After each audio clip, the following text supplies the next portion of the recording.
Alhamdulillah, alhamdulillahilladzi nahmaduhu wa nasta'inuhu wa nastaghfiruh wa na'udzu billahi min syururi anfusina wa min sayyiati a'malina.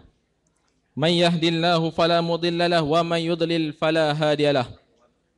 Asyhadu an la ilaha illallah wa asyhadu anna Muhammadan abduhu wa rasuluh. Rabbi shrah li sadri wa yassir li amri wahlul 'uqdatam min lisani yafqahu qawli, amma ba'.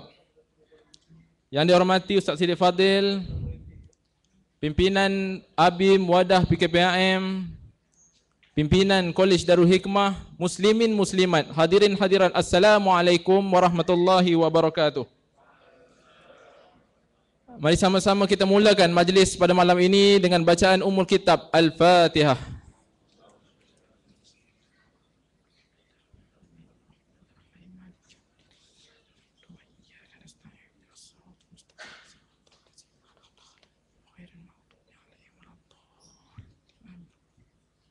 Alhamdulillah, tuan-tuan perempuan, alhamdulillah malam ini dapat sama-sama kita berkumpul sekali lagi dalam melaksanakan, menyempurnakan tafsir maudhu'i kali yang ke-65. Alhamdulillah, sama-sama kita panjatkan rasa syukur kepada Allah Subhanahu wa taala. Allah masih lagi memberi kita kesempatan, Allah masih lagi memberi kita kekuatan, kelapangan untuk sama-sama kita datang untuk memenuhi dewan pada malam ini, untuk sama-sama kita mendengar mutiara-mutiara kata, bicara-bicara ilmu, agar kita tidak terlepas daripada kata-kata seperti yang disabdakan oleh Rasulullah sallallahu alaihi wasallam. Seperti mana yang Rasulullah sallallahu alaihi wasallam kata, jangan jadi orang yang kelima. Kalau kita hadis yang biasa kita dengar, kun aliman au muta'aliman au muhibban wala takun khamisan. Kita nak jadi orang yang cintakan ilmu, kita nak jadi orang yang suka mendengar ilmu, kita nak jadi orang yang semuanya yang berkaitan dengan ilmu. Mudah-mudahan kehadiran kita pada malam ini ada berkatnya, ada rahmatnya daripada Allah Subhanahu wa taala. Tuan-tuan, sebelum saya memulakan majlis pada malam ini, suka kiranya untuk saya ingatkan untuk tuan-tuan dan puan-puan, kita penuhkan ruang-ruang di hadapan, ya. Bagi yang muslimin saya nampak dah agak penuh, mungkin boleh disusun ataupun Rusti dapat sediakan kerusi. Bagi muslimat masih lagi ada saf di hadapan tu. Saf yang paling awal sekali itu tak disediakan untuk VVIP. Jangan risau. Ya, ustaz tak akan tanya soalan. Minta penuhkan. Minta penuhkan saf yang paling di hadapan tu. Minta tolong bergerak untuk kita mulakan secepat mungkin. Boleh muslimat? Saya ulang sekali lagi untuk kita penuhkan ruang di hadapan tu. Supaya muslimin kita boleh mengisi ruang di belakang. Baik. Suka juga saya ingatkan untuk tuan-tuan dan perempuan yang bawa anak, minta sama-sama kita jaga anak-anak kita masing-masing supaya keselamatan anak-anak kita pada malam ini terjamin. Dan pastikan juga handphone yang dibawa, pastikan dalam keadaan yang paling sopan di dalam poket masing-masing. Baik, tanpa membuang masa, saya rasa cukuplah. Saya mempersilakan Fadil Ustaz untuk memulakan majlis. Ruang dan waktu dipersilakan.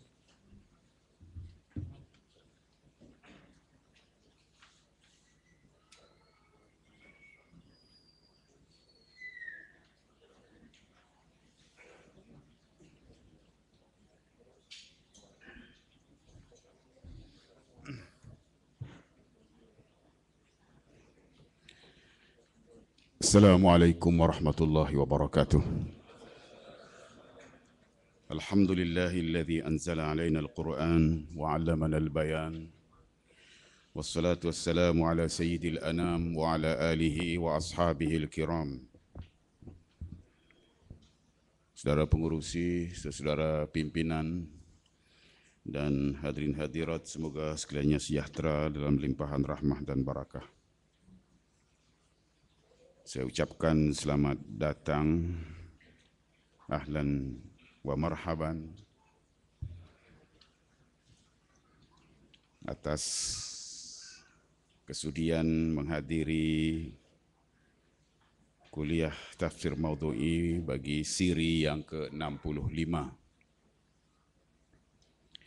Dan untuk siri ini saya mengangkat tema tentang janji Allah kepada kaum mukminin yang berjuang.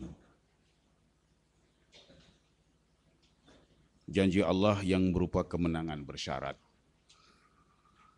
Jadi untuk saudara para pejuang yang harus diperhatikan dalam konteks ini ialah syarat-syarat yang harus dipenuhi. Sesungguhnya kemenangan itu tidak murah dan tidak mudah. Kemenangan punya syarat-syarat yang harus dipenuhi. Dan karena itu saya mohon kita sekalian dengan segala rendah hati dan rendah diri untuk memerhatikan syarat-syarat kemenangan itu.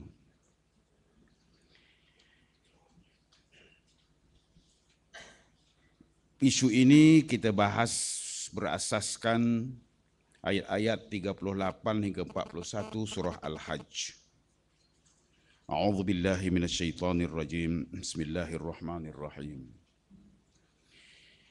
Innallaha yudafi'u 'anil ladzina amanu. Innallaha la yuhibbu kulla khawanin kafur. Udzina lil ladzina yuqataluna bi annahum zulimu wa innallaha 'ala nasrihim laqadir. الذين أخرجوا من ديارهم بغير حق إلا أن يقولوا ربنا الله ولولا دفع الله الناس بعضهم ببعض لهدمت صوامع وبيع وصلوات ومساجد يذكر فيها اسم الله كثيرا ولينصرن الله من ينصره إن الله لقوي عزيز.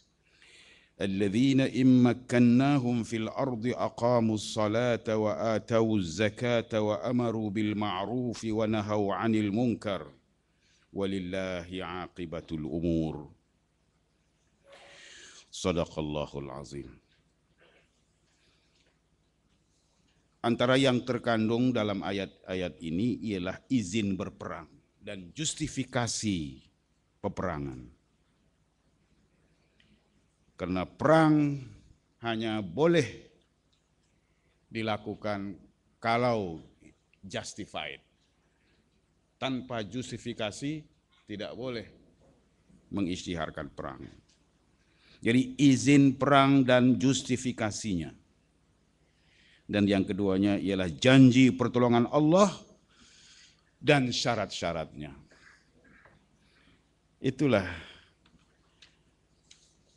inti dari ayat-ayat 38 hingga 41.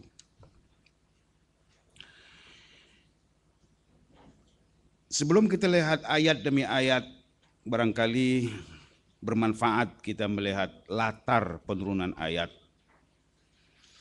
Bahwa ayat-ayat ini diturunkan di Madinah. Tetapi ia dilatari oleh suasana Makkah.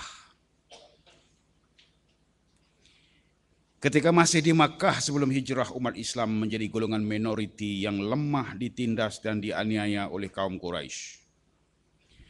Kebuasan kaum musyrikin itu semakin hari semakin menjadi-jadi. Mereka menghalang siapa saja daripada menganut Islam, mengganggu umat Islam beribadah, malah telah begitu leluasa melukai dan mencederakan mereka sehingga ada yang mati terdera. Rasulullah SAW sendiri tidak terkecuali dari disakiti dengan pelbagai bentuk penganiayaan. Kenangan pahit zaman Makkah itu diabadikan dalam surah Al-Anfal ayat 26. Wadhkuru idh antum qalilum mustad'afuna fil ardi takhafuna an yatakhattafakumun nas. Hinggalah ke akhirnya. Dan ingatlah ketika kamu masih berjumlah sedikit lagi tertindas di bumi Makkah. Dan kamu takut orang-orang Makkah akan menculik kamu. Selama di Makkah mereka hidup dalam ketakutan. Sewaktu-waktu mereka boleh diculik, disambar oleh pengganas-pengganas dan samsing-samsing Quraisy. Betapapun keinginan mereka untuk bertindak balas, Ya, selemah manapun mereka, tapi bila penganiayaan sudah keterlaluan, timbul juga keinginan untuk membalas sejadi-jadinya. Gitu. Selemah-lemah katak puru, bila dijolok-jolok, bangkit dia.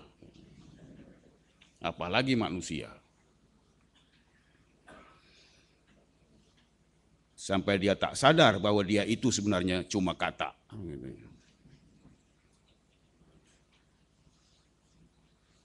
Ya. Betapapun keinginan mereka untuk bertindak balas, namun belum ada keizinan Tuhan. Mereka tetap disuruh bersabar, menahan diri daripada melawan, karena belum tiba masanya. Demikianlah pesan Tuhan ketika itu. Tunggu, jangan lawan dulu. Begitulah kira-kira yang dapat kita faham dari ayat kufu aidiakum wa aqimus shalah wa atuz zakah dalam surah An-Nisa. Tahanlah tanganmu dari berperang, laksanakanlah salat dan tunaikanlah zakat. Kufu aidiakum. Tahan dulu tangan kamu itu segeram manapun. Karena sesungguhnya bertindak sebelum masanya hanya akan lebih menyusahkan diri. Untuk sementara begitulah kehendak Tuhan. Tetapi akan tiba juga saatnya nanti mereka diizinkan melawan. Dan Tuhan berjanji akan membela kaum mukminin. Memang tidak mungkin Tuhan membiarkan keimanan dan kebenaran bertarung melawan kekufuran dan kebatilan tanpa pembelaannya. Agama adalah agamanya, kebenaran adalah kebenaran darinya. Tidak mungkin dia biarkan agama dan kebenaran bertarung tanpa pembelaannya. Tuhan Maha mengetahui kekuatan dan kelemahan jiwa manusia. Ya. Karena itu mereka tidak cuma disuruh berperang dan diizinkan berperang, tapi disertai keizinan itu dengan jaminan pertolongan. Karena Tuhan tahu manusia ini sekuat manapun imannya, kadang-kadang dia lemah. Seteguh manapun iman mereka, sekuat manapun keyakinan mereka, masih ada kemungkinan mereka gentar berhadapan dengan kebatilan yang tampak gagah. Bersemangat, bertakbir, tapi melihat FRU gentar juga. Lari lentang kukang.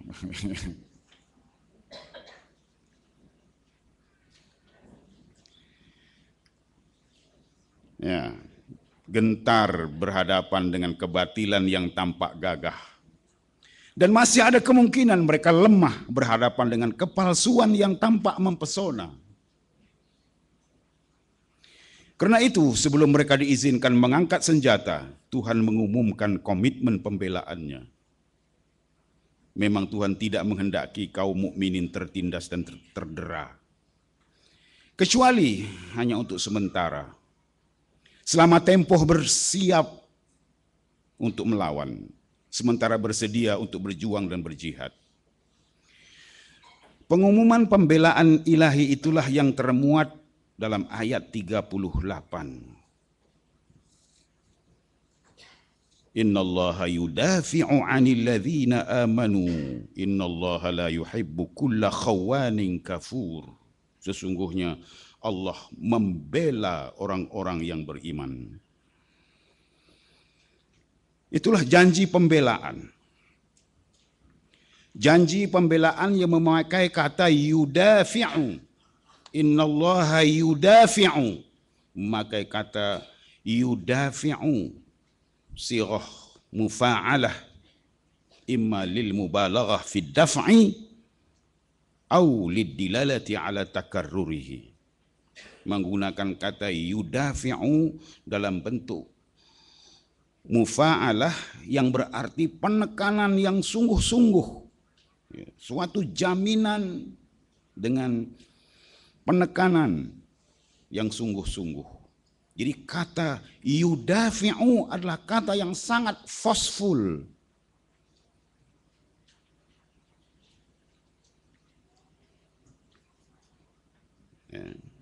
Yang membawa makna lil mubalaghah, untuk memberikan penekanan yang sungguh-sungguh, atau memberikan makna takarrur, berulang-ulangnya pembelaan itu. Tuhan tidak akan membela cuma sekali, tapi akan terus-menerus membela umat mukminin berkali-kali. Takarrur itu yang terkandung dalam makna yudafi'u, kata yang sangat forceful itu tadi. Ya, janji pembelaan yang disertai pernyataan kebencian Tuhan terhadap mereka yang bersifat khianat dan kufur. Jadi tidak cuma janji membela, tapi disertai dengan pernyataan bencinya Tuhan terhadap mereka yang khianat dan kufur. Jadi pernyataan Tuhan tentang kebenciannya terhadap mereka yang bersifat demikian membawa implikasi, membawa isyarat kesudahan yang pasti, yaitu kehancuran bagi mereka yang khianat dan kufur. Jadi maksudkan dengan khianat dan kufur di sini ialah khianat terhadap amanah. Imma jami'ul amanat, sama ada semua jenis amanah, wa imma amanatullah wa hiya awamiruhu wa nawahihi. Sama ada amanah Allah, yaitu sama ada segala jenis amanah, atau amanah Allah yang berupa perintahnya dan larangannya. Itulah sifat musuh-musuh yang diperangi itu. Dan kufur dengan nikmat Allah, menolak petunjuk, berarti kufur dengan nikmat Allah. Ayat 39 mendeklarasikan izin melawan. Nah, sekarang baru diizinkan perang. Tadi kufu aidiakum, tahan dulu tangan kamu segeram manapun. Aqimus shalah wa atuz zakah, dirikan sembahyang dan tunaikan zakat. Sekarang udzina lilladzina yuqataluna bi annahum zulimu. Sekarang kamu diizinkan berperang. Ya. Diizinkan berperang bagi orang-orang yang diperangi karena sesungguhnya mereka dizalimi. Umat mukminin berhak mengisytiharkan perang atas asas karena mereka telah dizalimi, bi annahum zulimu, karena mereka telah dizalimi. Demikianlah justifikasi moral yang mengesahkan tindakan berperang. Kaum mukminin bukan pihak yang menceroboh, tapi sebaliknya, merekalah pihak yang diceroboh dan dizalimi. Memang itulah hakikatnya. Kaum musyrikin Makkah telah mendera orang-orang beriman, termasuk Nabi SAW sendiri, sehingga memaksa junjungan berhijrah meninggalkan kampung halaman yang sangat dicintai. Diriwayatkan bahwa ketika Rasulullah SAW melangkah meninggalkan Makkah, junjungan menoleh ke belakang sambil berkata, wallahi innaki la ahabbu ardillahi ilayya wa innaki la ahabbu ardillahi ilallah walaula anna ahlaki akhrajuni ma kharajtu. Demi Allah, sesungguhnya engkaulah wahai Makkah bumi Allah yang paling aku cintai, dan sesungguhnya engkaulah bumi Allah yang paling Allah cintai. Kalaulah tidak karena pendudukmu mengusirku, aku tidak keluar meninggalkanmu. Sementara itu, sahabat pendampingnya Abu Bakar As-Siddiq radhiyallahu anhu pula diriwayatkan berkata, akhraju nabiyahum inna lillahi wa inna ilaihi raji'un la yahlikun. Mereka telah mengusir nabi mereka. Inna lillahi wa inna ilaihi raji'un. Pasti mereka akan binasa. Memang kebinasaan tidak mungkin dapat dihindari apabila umat mukminin diizinkan melawan. Di samping mereka juga diberi jaminan perlindungan dan pertolongan Allah. Dan sungguh Allah Maha Kuasa untuk menolong mereka. Wa innallaha ala nasrihim laqadir. Dan sesungguhnya Allah Maha berkuasa menolong mereka, memenangkan mereka. Lalu kekuatan mana yang mampu berhadapan dengan umat yang mendapat jaminan pertolongan Allah yang Maha Perkasa? Demikianlah perang yang fully justified dan cukup beralasan. Umat mukminin berperang demi misi agung kemanusiaan, demi umat beragama seluruhnya. Mereka tidak berjuang semata-mata demi kepentingan diri mereka sendiri.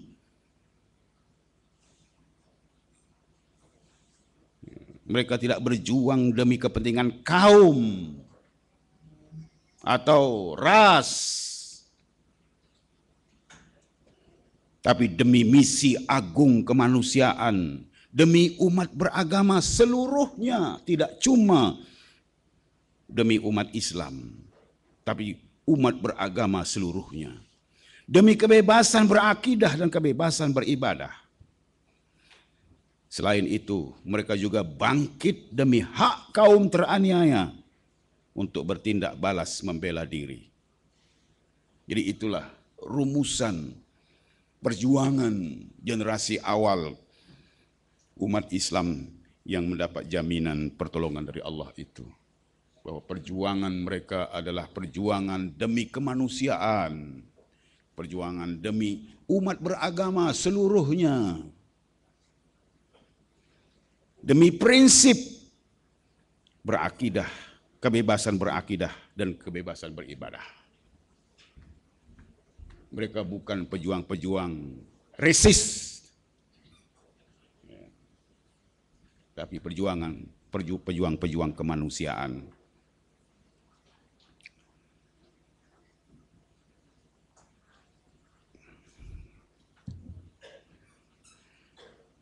Justru mereka telah dizalimi dengan pengusiran dari kampung halaman sendiri, tanpa alasan selain karena mereka berkata, Tuhan kami ialah Allah.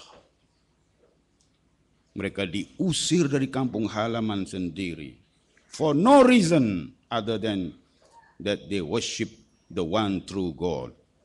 Illa an yaqulu Rabbuna Allah. Tuhan kami ialah Allah. Kata Rabbuna Allah adalah kata paling benar, paling mulia, paling suci dan paling wajar diucapkan.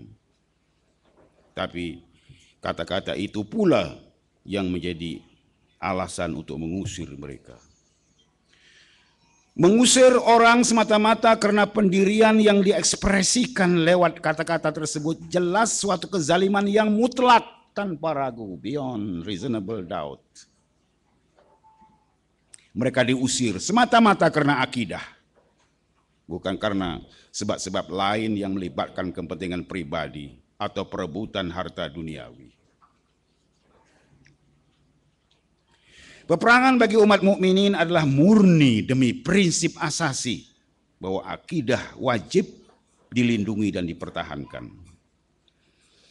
Kebebasan akidah dan kebebasan ibadah adalah prinsip yang kudus dan karenanya harus sentiasa dihormati dan didaulatkan. Segala bentuk pencabulan terhadap prinsip tersebut harus dilawan, termasuk dengan perlawanan bersenjata di medan perang. Inilah yang namanya sunnatud tadafu', sunnah Allah dalam mempertarungkan sesama manusia. Walaula daf'ullahin nasa ba'dahum bi ba'din lahuddimat sawami'u wa bi'un wa salawatun wa masajidu yuzkaru fiha ismullahi katsira. Seandainya Allah tidak menolak keganasan sebahagian manusia dengan sebahagian yang lain, tentu telah dirobohkan biara-biara Nasrani, gereja-gereja, rumah-rumah ibadat orang Yahudi, dan masjid-masjid yang di dalamnya banyak disebut nama Allah. Jadi yang dipertahankan oleh umat Islam ketika itu bukan cuma masjid, tapi rumah-rumah ibadat yang lain juga, demi prinsip kebebasan berakidah dan kebebasan beribadah.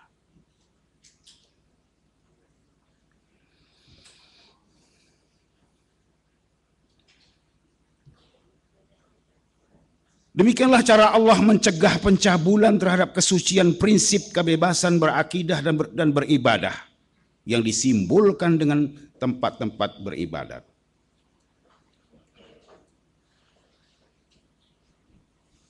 Yaitu dengan membangkitkan kaum mukminin, memerangi golongan yang sewenang-wenang mencabul prinsip tersebut. Tanpa pensyariatan perang, maka akan berleluasalah orang mencabul tempat-tempat ibadat, tempat-tempat suci, tempat-tempat di mana nama Allah disebut dengan banyak. Hanya perang yang dapat menyelamatkan tempat-tempat ibadat yang disebut sebagai sawami', bi'a, salawat, dan masajid dari kehancuran. Nama Allah yang banyak disebut di dalamnya tidak lagi dapat menginsafkan golongan pengganas dan samsing-samsing, dan tidak lagi dapat mencegah mereka dari kebiadaban menghancurkan rumah-rumah ibadat. Sekali lagi, yang dipertahankan di sini bukan agama sesuatu golongan tertentu, tapi semua agama, termasuk agama Yahudi dan agama Kristen, sebagaimana juga Islam. Karena itu disebut senarai panjang sawami', bi'a, salawat, dan masajid. Dr. Wahbah Az-Zuhaili ketika mengomentari ayat tersebut mengatakan, walaula tashri'ul qital difa'an 'anil wujudi wal hurumat la huddimat mawatinul ibadah sawa'un kanat ma'abid lirruhban aw lin-nasara aw lil-yahud aw lil-muslimin allati yudhkaru fiha ismullahi dzikran katsira. Kalaulah tidak karena pensyariatan perang demi mempertahankan diri dan mempertahankan tempat-tempat suci, nescaya semua tempat-tempat ibadah hancur. Sama ada tempat ibadah bagi Kristen atau Yahudi atau Muslimin yang di dalamnya disebut nama Allah dengan banyak.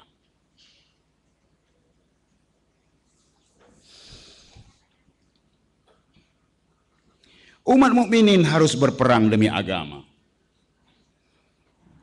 Dan mujurnya umat ini ketika diizinkan berperang, maka ayat izin berperang itu diawali dengan jaminan pembelaan dan pertolongan Tuhan terhadap mereka. Tidak cuma diizinkan, tapi diberi jaminan akan menang. Ini berarti mereka yang dibela dan ditolong Tuhan pasti akan menang, karena Tuhan Maha berkuasa memenangkan mereka. Persoalannya, jika memang demikian, jika memang Allah Maha berkuasa menolong orang-orang mukmin, wa innallaha ala nasrihim laqadir, lalu untuk apa diizinkan perang? Dan untuk apa diwajibkan berjihad?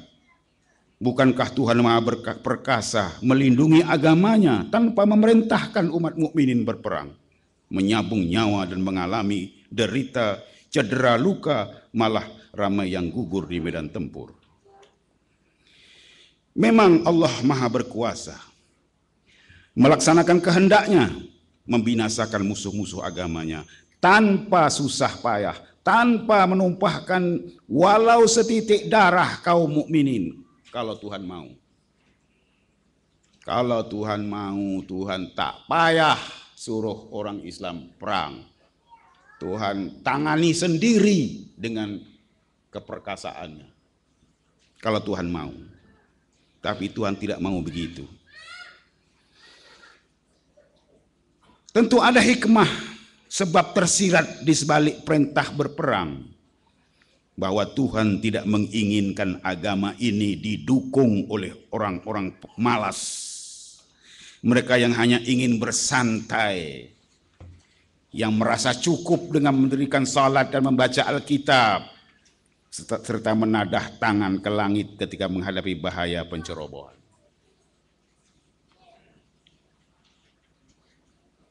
Tuhan tidak menghendaki pendukung agama ini kualitinya seperti itu. Malas. Nak bersantai-santai. Banyak alasan untuk tidak tampil. Cuma menadah tangan ke langit meminta pertolongan. Memang orang mukmin harus menunaikan salat, harus membaca Alkitab dan bermunajat kepada Allah setiap saat. Ketika senang dan ketika susah. Tetapi ibadat-ibadat tersebut semata-mata belum cukup melayakkan mereka menjadi pendukung agama Allah. Kalau cuma rajin sembahyang, rajin puasa, belum cukup. Belum memenuhi syarat untuk menjadi pendukung agama Allah. Karena yang namanya pendukung agama Allah itu harus kuat.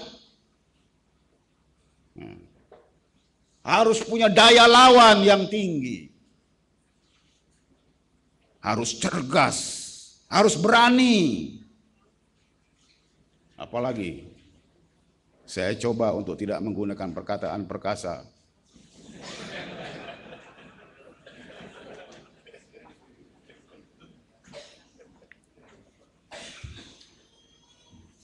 Ya. Jadi mereka yang cuma rajin sembahyang dan cuma rajin berpuasa, jangan pikir Anda sudah hebat. Tuhan tidak menghendaki kualiti umat pejuang dan pendukung agamanya ini hanya kuat sembahyang, tapi malas, penakut, dan sekejap ambil cuti.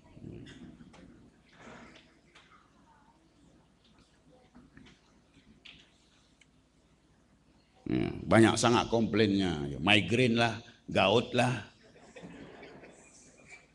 sudah tua lah, dan macam-macam.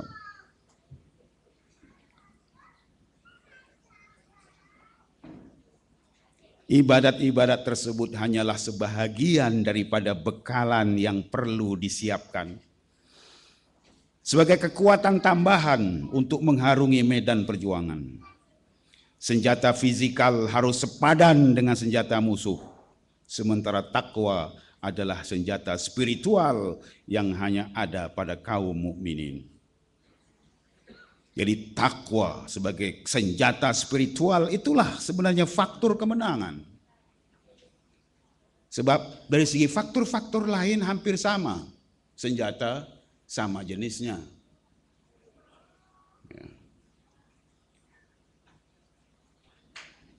Bekalan kembedaan hampir sama, kalaupun tidak kurang. Lalu kemenangan kita di mana? Kemenangan kita di takwa.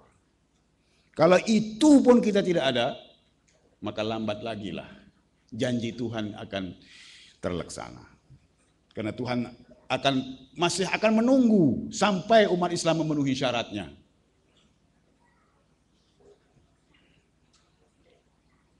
Ya, seperti yang disebut oleh Sayyidina Umar ibn Khattab radhiyallahu anhu ketika melepaskan bala tentara Islam ke medan perang, beliau berpesan, innama nantasir bi ta'atina lillah wa ma'siyatil aduwwi lahu. Ingat, wahai bala tentara Islam, bahwa kita menggunakan senjata yang mereka juga gunakan. Senjata sama brandnya. Cuma kita hanya boleh menang innama nantasir bi ta'atina lillah. Kita hanya boleh menang dengan ketaatan kita kepada Allah dan kemaksiatan mereka terhadap Allah. Kita taat, mereka maksiat. Itu yang membolehkan kita menang. Tapi kalau sama-sama melakukan maksiat, maka mereka punya kelebihan dari pelbagai aspek.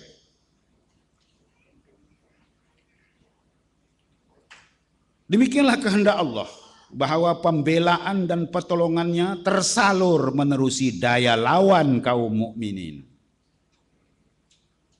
Hanya dengan kemampuan bertarung di medan perang, segala potensi kekuatan terpendam yang mereka miliki akan tumbuh perkasa dan sempurna. Tuhan menghendaki agar para pendukung agamanya memaksimumkan seluruh kekuatan yang dikurniakannya kepada mereka. Sesungguhnya misi penyiaran dan pendaulatan agama Allah adalah amat berat yang hanya dapat dipikul oleh yang kuat, umat yang berdaya juang, yang terbena dalam keperitan rebah bangun di kancah pertarungan. Jadi amanah melaksanakan agama Allah ini tidak akan terlaksana di tangan mereka yang hanya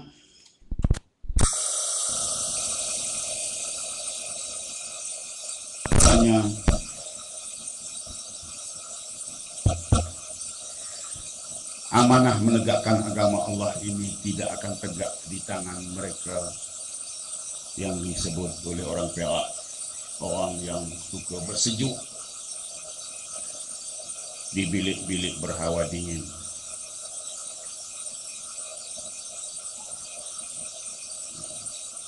Tapi mereka, agama Allah ini akan tegak di tangan mereka yang turun padang, yang tampil di kancah perjuangan, yang sanggup menghadapi dan menempuh segala derita, sengsara, cedera, dan luka perjuangan.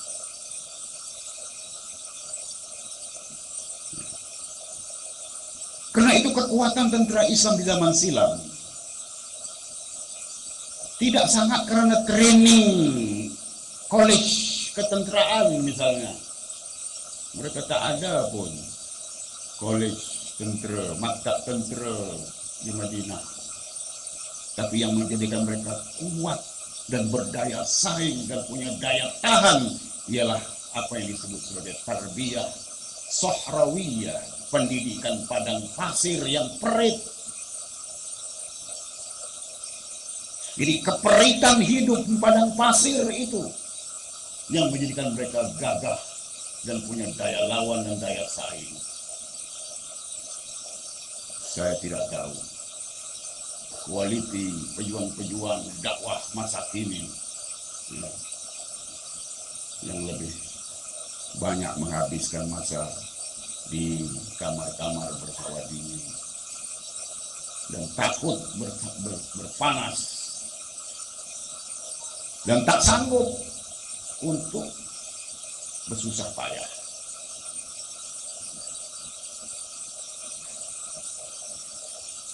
Memang bukan kehendak Tuhan menghadiahkan kemenangan mudah. Jangan mengharap kemenangan yang mudah.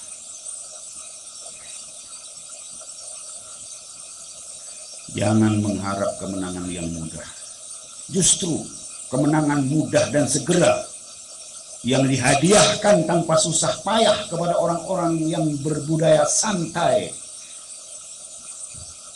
tidak akan meledakkan kekuatan terpendam di pedalaman diri mereka. Selain itu, kemenangan segera dan mudah akan segera dan mudah pula hilangnya, karena ia akan dirasakan sebagai sesuatu yang murah, dapat diraih tanpa membayarnya dengan pengorbanan yang mahal. Kemenangan segera dan mudah juga tidak akan kekal lama. karena ia tidak akan mampu dipertahankan oleh mereka yang tidak terlatih dan teruji dalam hempas pulas perjuangan. Kemenangan mudah akan diikuti dengan kekalahan yang juga mudah. Demikianlah hikmah di sebalik sukar dan lambatnya kemenangan bagi umat silam. Generasi yang dizalimi dan diusir dari kampung halaman tanpa alasan selain karena mereka berpendirian Rabbunallah, Tuhan kami ialah Allah. Generasi silam terpaksa menunggu sekian lama. Dan sementara menunggu, mereka mengalami pelbagai derita dan sengsara, cedera dan luka. Kalau itu yang dialami oleh generasi silam, jangan harap generasi sekarang mencapai kemenangan dengan mudah.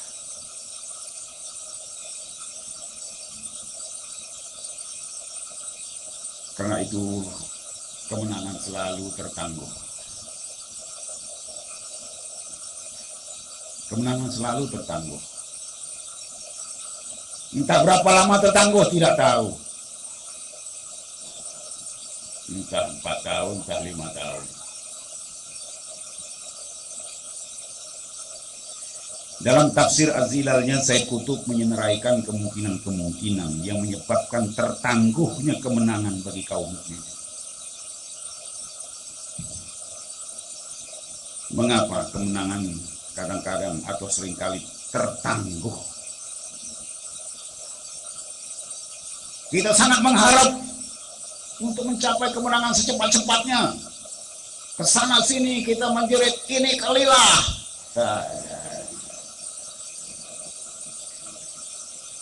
Tapi kemenangan masih tertangguh.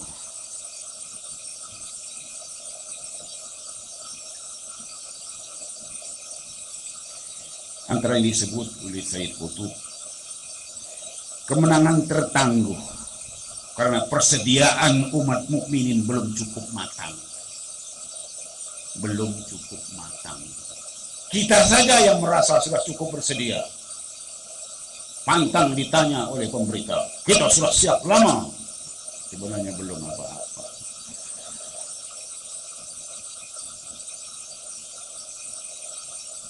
Ya, persediaan umat mukminin belum cukup matang, belum cukup siap, dan belum maksimum. Sehingga andainya diberi kemenangan ketika itu, dalam keadaan tak siap dan tak bersedia itu menang juga, kemenangan itu tidak akan bertahan lama. Karena mereka tidak akan mampu mempertahankannya.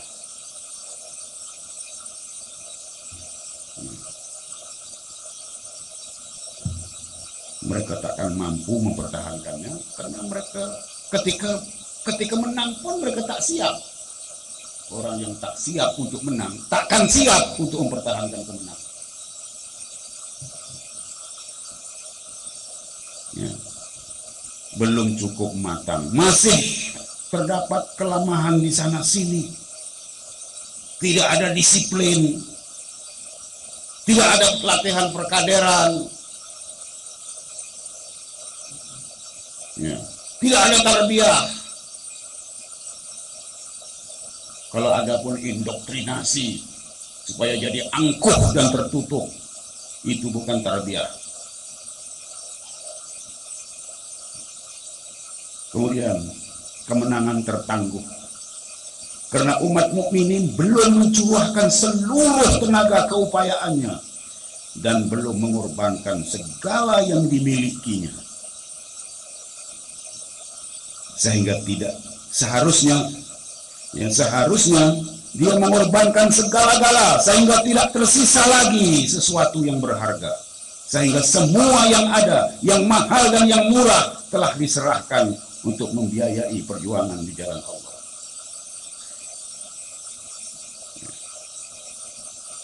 Kita belum berhabis-habisan. Kita belum berhabis-habisan. Masih banyak reserve lagi. Yang kita hulurkan untuk biaya perjuangan itu hanya entah berapa persen dari sekian banyak jumlah simpanannya di bank. Kalau nak sign check tu fikir 10 kali. Ya. Tak banyak sangat kan ni. Takut terbanyak. Takut terbanyak. Ustaz Siddiq bagi berapa? Tanya lagi. Kalau Ustaz Siddiq banyak bagi banyak tu, aku takkan nak lawan dia. Cari pasal. Cari pasal nak bagi sikit. Tak boleh lah lawan bos. Dia bagi kurang. Wah, pendapatan dia berpuluh-puluh kali ganda lebih banyak dari saya. Kita belum berhabis-habisan. Masih banyak yang kita reserve, kita simpan. Entah untuk apa. Entah untuk apa.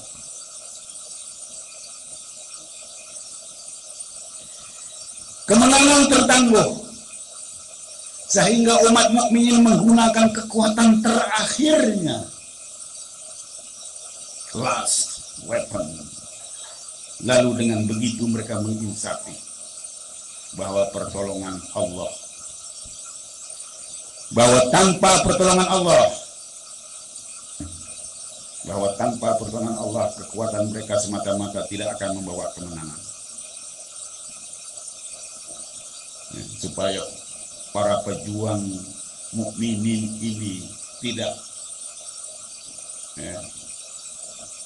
merasa bahwa dia cukup kuat.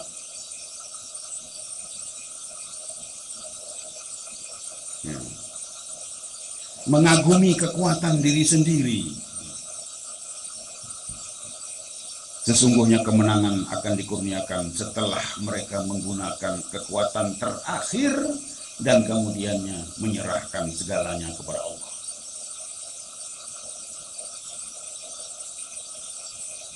Kita belum menggunakan kekuatan terakhir. Masih banyak yang kita tidak gunakan. Kemenangan tertangguh agar umat mukminin mempereratkan lagi hubungan dengan Allah. Sehingga pada saat menempuh derita perang, mereka benar-benar merasakan bahwa sesungguhnya tidak ada lagi tempat untuk mengadu dan meminta selain hanya Allah yang Maha Esa.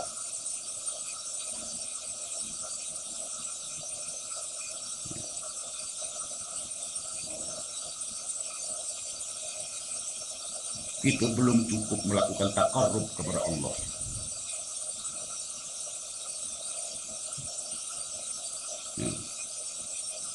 Seharusnya kita melakukan takarrub kepada Allah, menghampirkan diri kepada Allah, sehingga kita betul-betul menginsafi bahwa tidak ada tempat lagi untuk mengadu dan minta tolong selain Allah Subhanahu wa taala. Sehingga kita menyadari bahwa hanya divine intervention saja yang boleh memenangkan kita.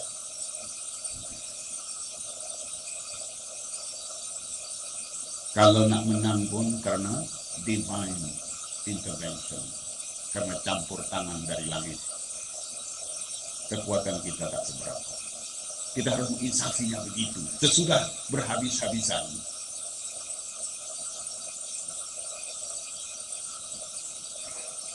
Ya, sehingga hilangnya ketergantungan dengan sesuatu selain Allah. Jadi hubungan kita dengan Allah itu barangkali tidak cukup erat. Kita tidak cukup dekat dengan Allah Subhanahu wa taala. Hubungan erat dengan Allah inilah yang akan menjamin istiqamah mereka nanti apabila Allah berkenan mengurniakan kemenangan. Bahwa mereka tidak akan menyeleweng dari kebenaran, keadilan, dan kebaikan karenanya Allah menangkan mereka. Sehingga nanti andainya ditakdirkan menang, maka kita menginsafi bahwa kemenangan itu semata-mata karena divine intervention, karena campur tangan dari langit. Dan itu akan menyadarkan kita ya, untuk istiqomah, tidak menyeleweng dari kebenaran, keadilan, kebaikan yang karenanya Allah memenangkan kita. Kemenangan tertangguh karena umat mukmin belum benar-benar tulus dalam perjuangan dengan niat murni semata-mata karena Allah dan dakwah agamanya.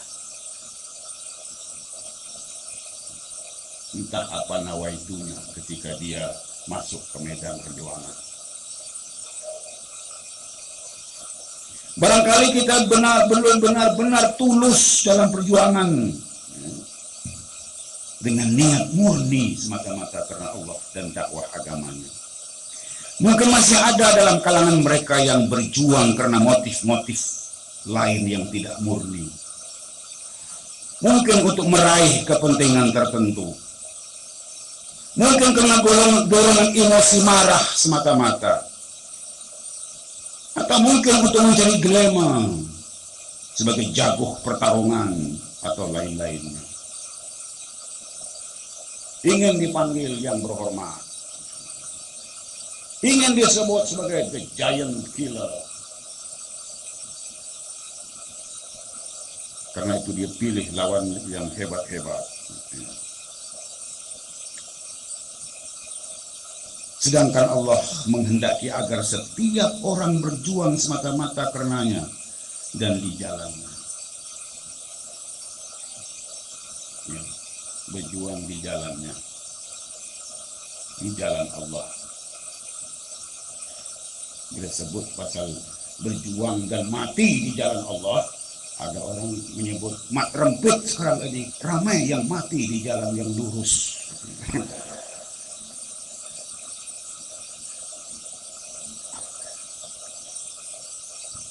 Pada suatu ketika Rasulullah SAW pernah ditanya tentang orang-orang yang berperang karena dorongan gejolak emosi.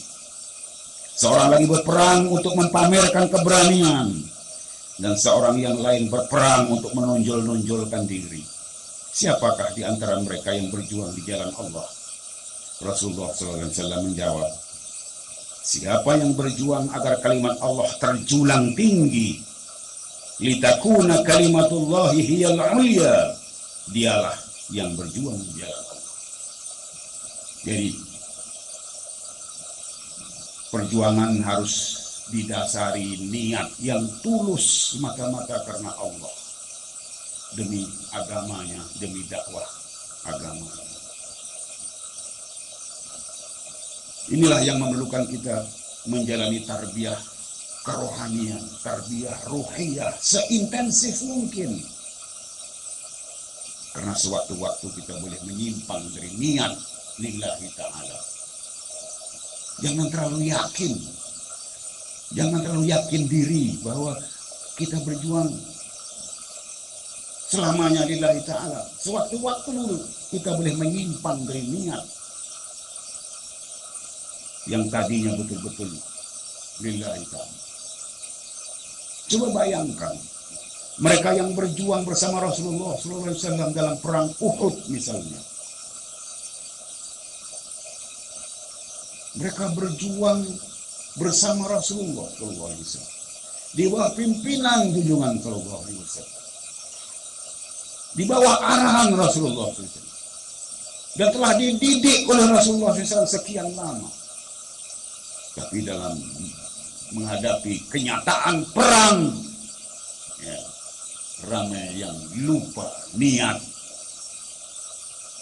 lalu sebahagiannya dirasuk rasa tamak, ingin merebut ghanimah, sehingga hampir membawa kehancuran kepada seluruh pasukan tentara Islam. Ketika itulah turunnya ayat minkum mayuridud dunya wa minkum mayuridul akhirah. Dari kalangan kamu, kata Tuhan, ada yang mencari dunia dan ada yang mencari akhirat.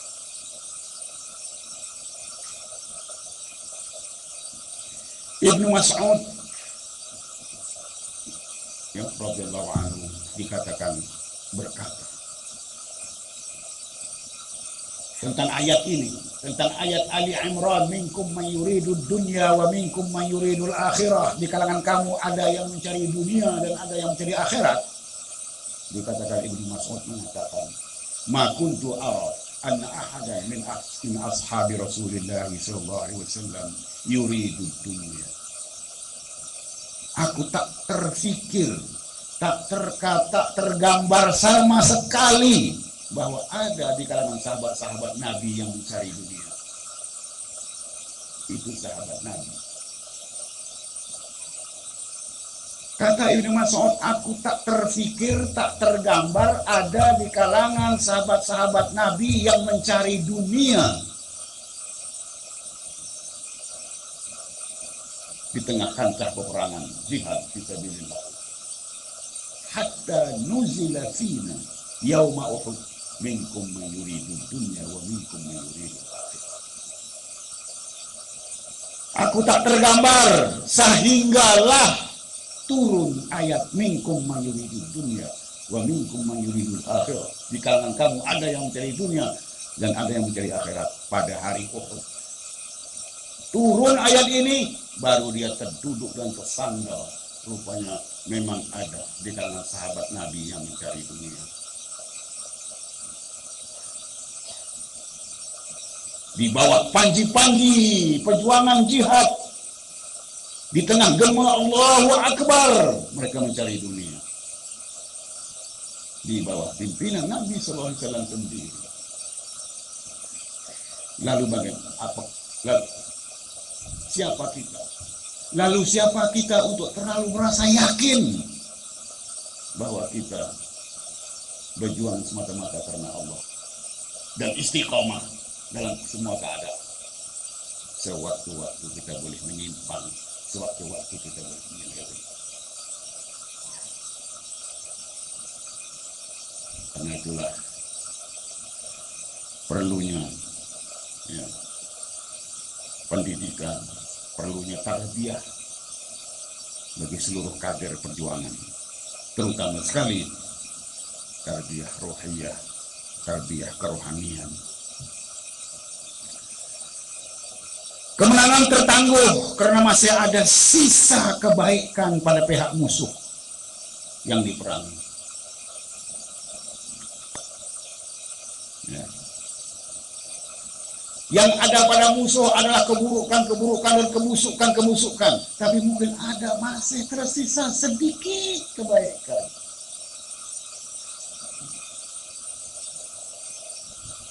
Masih ada sisa kebaikan pada pihak musuh yang diperangi. Tuhan menghendaki agar sisa kebaikan itu lenyap sama sekali. Tuhan tangguhkan kemenangan bagi umat Islam, bagi kaum mukminin, sehingga sisa kebaikan yang ada pada musuh itu lenyap sama sekali.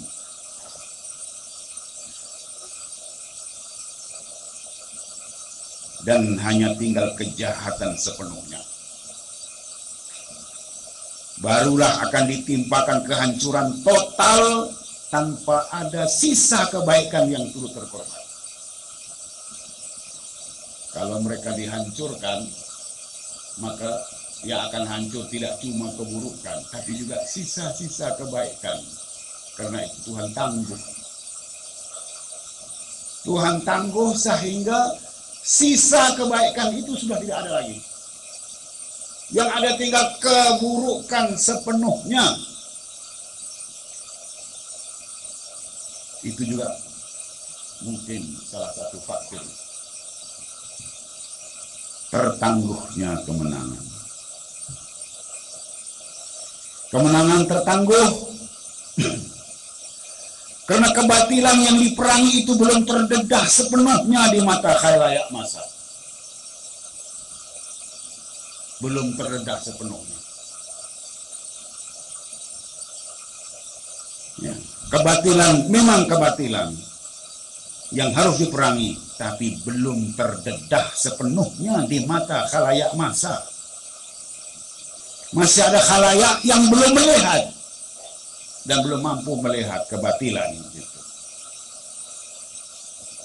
Andainya kemenangan diraih dalam keadaan seperti itu, masih akan ada pendukung-pendukungnya yang tertipu dengan kebatilan yang belum tampak jelas batilnya itu. Dengan kata lain, kebatilan tersebut masih mengakar pada segolongan orang innocent yang masih belum dapat melihat hakikat. Masih ada orang baik-baik yang tertipu. Mereka ini innocent, tertipu, dan orang ini orang baik, tuh imam, ustaz, ya. Tapi oleh karena naif, ya, maka dia tak nampak kebatilan. Jadi kebatilan belum terdedah nyata di hadapan khalayak massa. Masih ada orang-orang innocent yang tertipu karena kepalsuan dan kebatilan selalu dikemas dalam bentuk kebenaran dan hak dan cukup meyakinkan. Rasuah misalnya dikemas begitu rupa dalam bentuk bantuan. Jadi orang tak nampak yang itu rasuah. Amboi baiknya. Jadi wah, yang kagum dengan kebaikan sebahagiannya itu orang baik-baik. Itu imam. Ya. Yang bila sembahyang dia tak baca dah qul huwallah, dia baca sabbihis. Orang baik-baik tapi naif, ya, dan tak nampak, ya, kebatilan itu di mata khalayak. Allah menghendaki agar kebatilan itu terus wujud beberapa lama sehingga ia terdedah sepenuhnya di hadapan semua orang. Tuhan tangguhkan sehingga kepalsuan dan kebatilan itu terdedah jelas di hadapan semua orang, agar dengan demikian kehancurannya nanti tidak akan disesali oleh sesiapapun, agar kehancurannya nanti tidak ditangisi oleh siapa-siapapun. Tak ada siapa sedih dengan kekalahan kebatilan itu, sebab memang sudah nyata batilnya. Tapi kalau tak jelas batilnya, ya, masih terselubung dengan kebaikan, walaupun ia kepalsuan dan kebatilan, kalau dia hancur ada yang nangis. Sebab Allah sayanglah, sayanglah. Ya. Kemenangan tertangguh karena iklim persekitaran yang belum cukup bersedia untuk menyambut kebenaran, keadilan dan kebaikan yang dibawa oleh kaum mukminin. Andainya kemenangan dicapai ketika keadaan masih seperti itu, sudahnya ia akan ditolak oleh masyarakat yang belum bersedia. Artinya pemikiran rakyat belum dikondisikan untuk menerima perubahan. Kita saja yang bersemangat meluap-luap perubahan.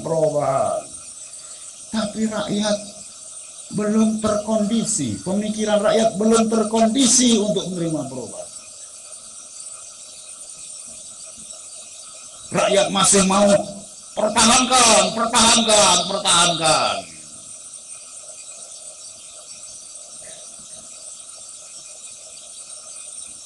Andainya kemenangan dicapai ketika keadaan masih seperti itu, sudahnya ia akan ditolak oleh masyarakat yang belum bersedia itu. Karena itu biarlah pertarungan terus berlangsung. Dedahkan terus dan yakinkan terus umat dengan kepalsuan dan kebatilan itu. Beri penjelasan terus menerus sehingga jiwa dan minda masyarakat seluruhnya bersedia menerima kemenangan kebenaran dan siap untuk mempertahankannya. Kita masih dikehendaki untuk terus menerus mendedahkan kebatilan sebagai kebatilan. Demikianlah antara sebab. Masih mungkin ada sebab-sebab lain yang Allah sendiri mengetahuinya. Mengapa kemenangan masih tertunda? Dan karena itu perjuangan dengan segala pengorbanan dan deritanya terus berlanjutan dengan keyakinan bahwa akhirnya akan menang.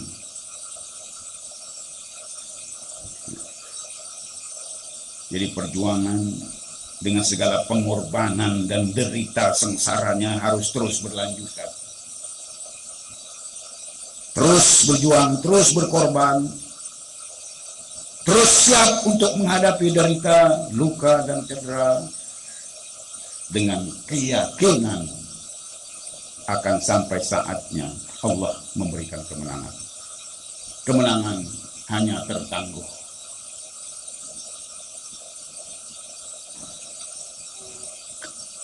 Kemenangan hanya tertangguh karena para pejuang belum memenuhi syarat. Memang janji Allah untuk memenangkan mereka yang menolong menegakkan agamanya adalah suatu kepastian. Tetapi kemenangan tidak diberikan tanpa syarat. Sesungguhnya kemenangan selamanya terikat dengan sejumlah tanggung jawab. Justru kemenangan tidak diberikan karena kemenangan itu sendiri, tetapi ia diberikan. Kemenangan diberikan untuk menjadi wahana islah ke arah aktualisasi cara hidup dan tamadun baru berasaskan nilai-nilai ilahiyah. Kemenangan bukan matlamat, tapi hanya wahana, vehicle untuk melaksanakan cara hidup dan tamadun baru berdasarkan nilai-nilai ilahiyah. Kemenangan itu sendiri bukan matlamat, tapi kemenangan adalah vehicle, wahana untuk matlamat yang lebih jauh, yaitu islah ke arah aktualisasi cara hidup dan tamadun berasaskan nilai-nilai ilahiyah. Tuhan telah berjanji, wa yansurannallahu man yansuruh. Nescaya pasti Allah menolong orang yang menolong menegakkan agamanya. Lalu siapa yang Tuhan janjikan wala yansurannallahu man yansuruh? Yang Tuhan janjikan dengan sungguh-sungguh akan ditolong itu siapa? Yang dijanjikan kemenangan ialah mereka yang disebut dalam ayat 41, alladzina immakkannahum fil ardi aqamus shalah wa atawuz zakah wa amaru bil ma'ruf wa nahaw 'anil munkar walillahi 'aqibatul umur. Itulah yang Tuhan janjikan dengan sungguh-sungguh mereka ini pasti akan ditolong, yaitu yang jika kami berikan kedudukan di bumi, mereka melaksanakan sholat, menunaikan zakat, menyuruh berbuat yang ma'ruf, dan mencegah dari yang munkar. Dan kepada Allah kembali segala urusan. Demikianlah 4 syarat kemenangan. 4 syarat kemenangan. Pertama, melaksanakan sholat dalam pengertian mengabdi sepenuh dan setulusnya kepada Allah, mempererat hubungan dengan Allah, dan sentiasa menghadapnya dengan patuh, merendah, dan menyerah. Artinya, perbanyakkan ibadah, melakukan taqarrub kepada Allah.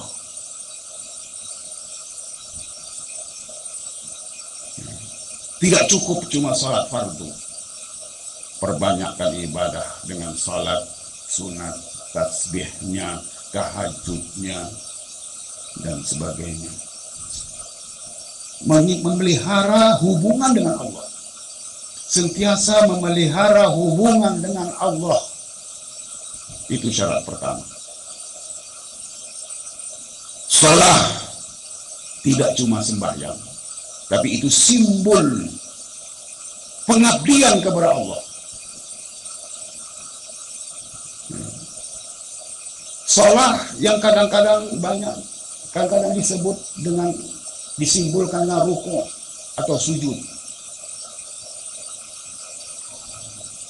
Jadi sujud kepada Allah, tunduk menyerah dengan penuh rasa hina dan lemah di hadapan Allah. Itu syarat pertama. Ya.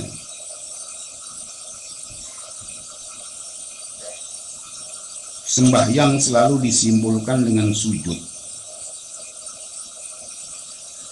Tapi sujud kita selalu tidak ikhlas. Ya. Sujud kita selalu tidak ikhlas. Tidak ikhlas bagaimana? Tidak ikhlas karena seperti tidak rela meratakan muka dengan tanah. Masih minta lapik sejadah yang tebal.